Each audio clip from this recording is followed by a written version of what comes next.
And I'm recording again for the second part of this tutorial. Yeah. Okay, so just one small thing that I forgot to mention about color correction. You click on the clip, you add your color correction, and then the color correction is on this clip only. So if you go to another one, it's not there, only in this one, which means you need to do color correction for every single clip in a timeline. Okay, and yes, they should match. All right. I have a question here from James. Does the color correction usually stay the same all the way through a film? It depends on the film. Depending on which character is taking the scene or in location where they are. In the Matrix, for example, everything is very, very green. But when they go and visit the Oracle, you can see some of the stuff getting more yellowish, which, if I'm not mistaken, represent the light that the Oracle gives to the characters. All right. If you watch Saw, for example, the first one, it's a lot of blue and green that keeps shifting around as well, right?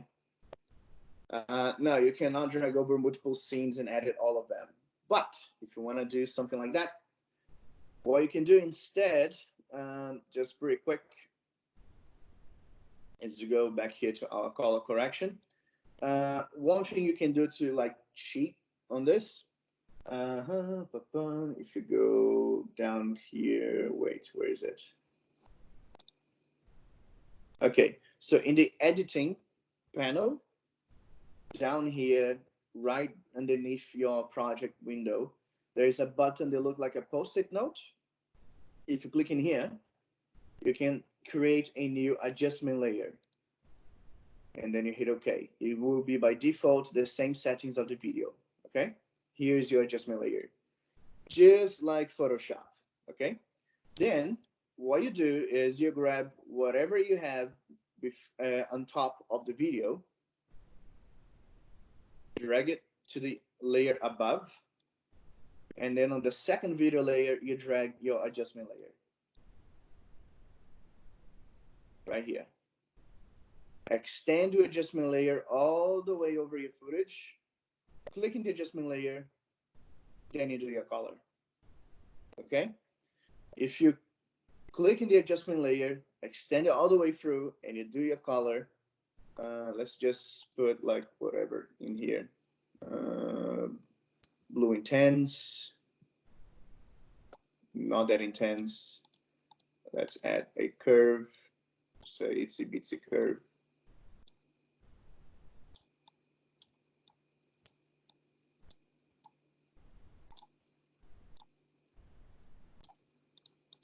And let's try to balance the color a little bit. Okay, this looks terrible, but at least you guys can see what I mean. So now as you scroll through the footage, everything has the same color correction you apply to the adjustment layer. All right, so if the adjustment layer does not cover the entire footage,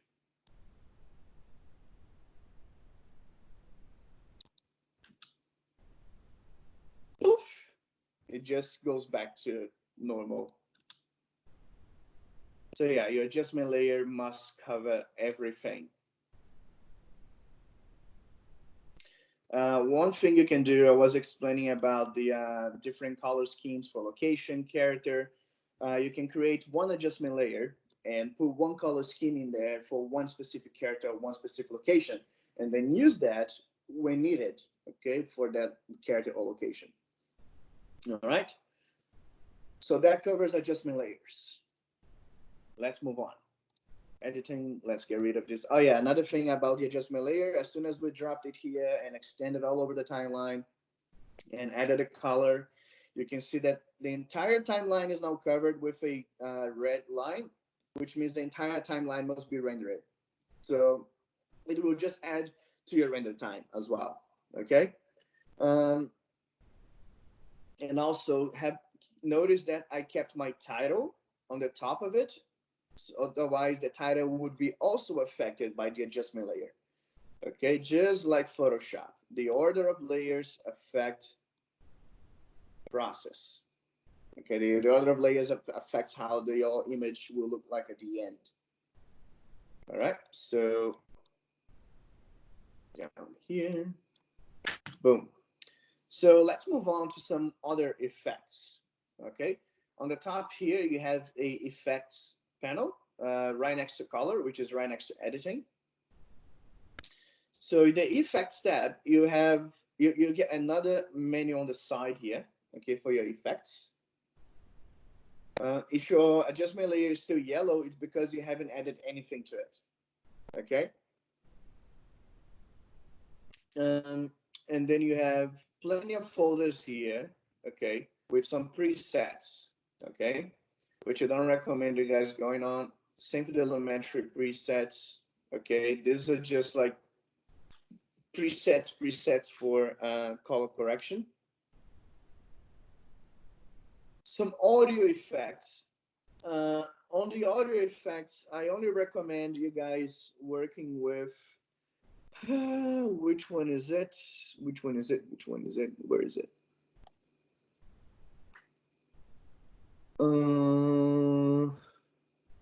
Okay.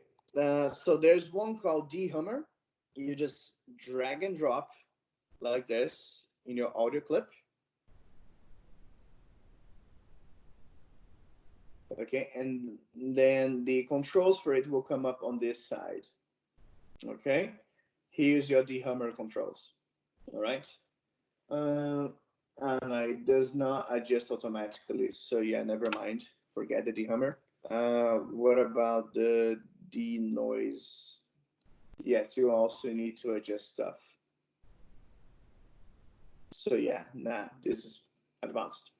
So let's not mess up with sound effects, okay? Perhaps the only one that you could work with is the pitch shifter. So that way you can change the pitch of voices to be really feel like this or to be really deep like that. All right? So pitch shifter, this one here. Okay, this is, yeah, the simplest one you guys can play with. All right? Yep, there you go. And you just crank the levels to one side or the other.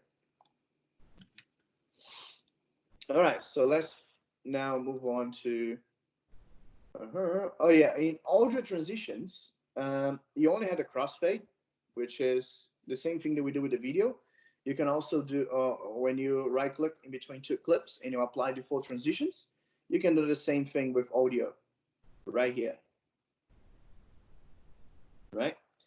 So same thing, and then this sound will crossfade between like a song and a line or different or two different music and so on. Okay. Now let's focus on video effects and video transitions. So video effects, you have the classic blur ones, just like you would have in Photoshop, like Gaussian blur. You just have to drag and drop in the footage, and then the controls will come up on this side. All right. Here's the control for the Gaussian blur, and you just need to crank up the numbers. And then everything is blurry, yes. All right.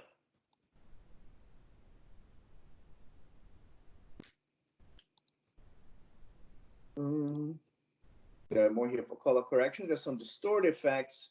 Pretty sure you guys have seen that in like YouTube videos, for example, where the character's face just starts twirling. I'm just thinking that, yeah, it's a twirl effect.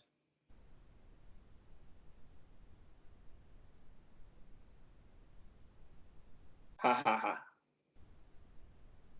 A classic. And then you put that very specific song used for this meme in the background. All right.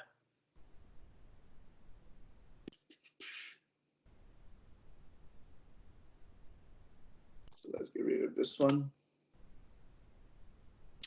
Oh yeah, this is a cool one. So Premiere has a video effect that is pretty useful, but also pretty difficult to work. and that one is this one, the warp stabilizer. The warp stabilizer is used to stabilize shaky footage.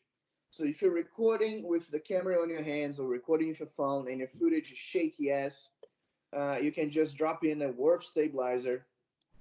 Like let's use the drone footage that I have here, for example. So the warp stabilizer, you drag and drop, and it automatically analyzes the footage, the background, and tries to um, stabilize it. The thing is, it does not work properly all the times. It depends on the footage that you have. Okay, it takes some time for it to analyze and to stabilize it. And the way it stabilizes is by cropping and changing the size and moving it around. All right. So mine is done. Let's see how it looks. That actually looks pretty good. Pretty well stabilized.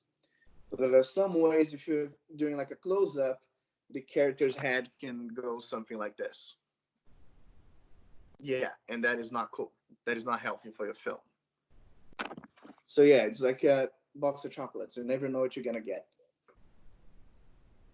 All right. And then we have some video transitions. Okay. Um, First of all, when it comes to video transitions, stay away. Stay away from stuff like this. Page peels. Stay away from that. Okay, page peels and page turns. That is very, very bad. Okay, we're not in the 80s anymore. All right. Now, there are some other transitions here. They are more acceptable out there. Let's that. Okay. So there are some dissolve ones, like the cross dissolve, which is our default one. All right. And then you have dip to black and dip to white. So let's get rid of this cross dissolve right here. And let's try a dip to black.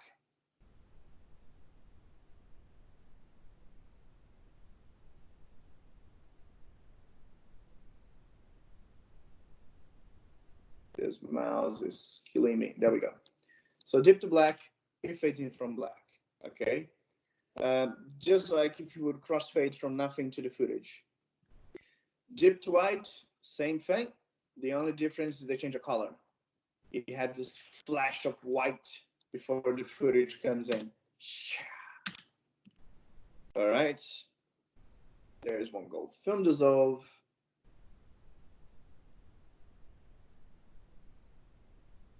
Which is pretty much like that one.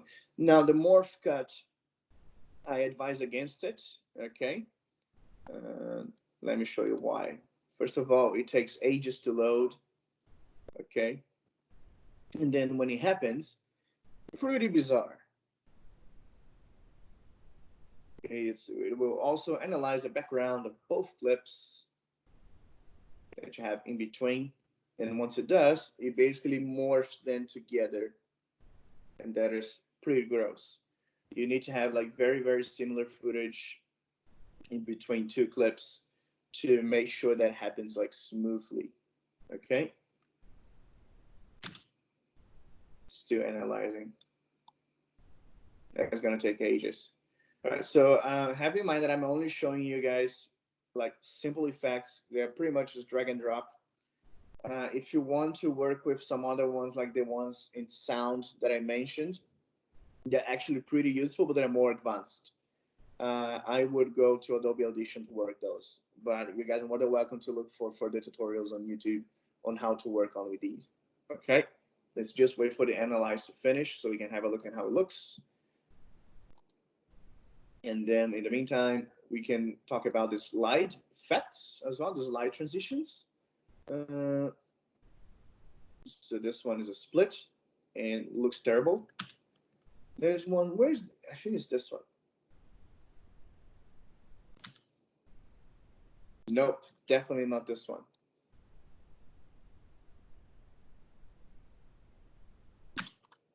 There we go.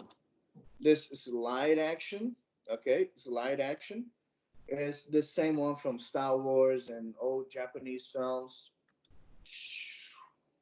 Star Wars uses all the time. All right. Okay, our morph cut is ready. Let's have a look. Boy, that is terrible. Oh God. So yeah, let's just get rid of it. Okay. All right. So there's some wipe action as well. Classic barn doors. Whoop. Opening from the center. Yeah, in the Star Wars movies, they do have this wipe action. The thing is, the border of the wipe is it's not faded. It's a bit blurred, so that way the edge is not that hard. Okay, so when let me show you here. So this edge right here of the footage in Star Wars, it's actually more soft. Okay, it's a bit blurred, while in here is very like hard edge.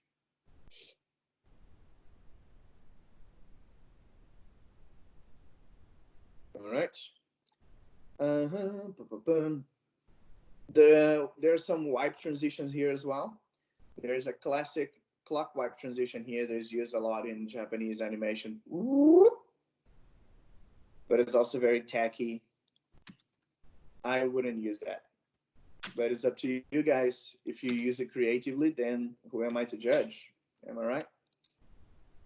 Okay, nice. All right, so I'm going to stop the recording and then start another one where we're going to see title animations. Okay, and that is the most difficult and complex thing to do because it involves a little bit of physics.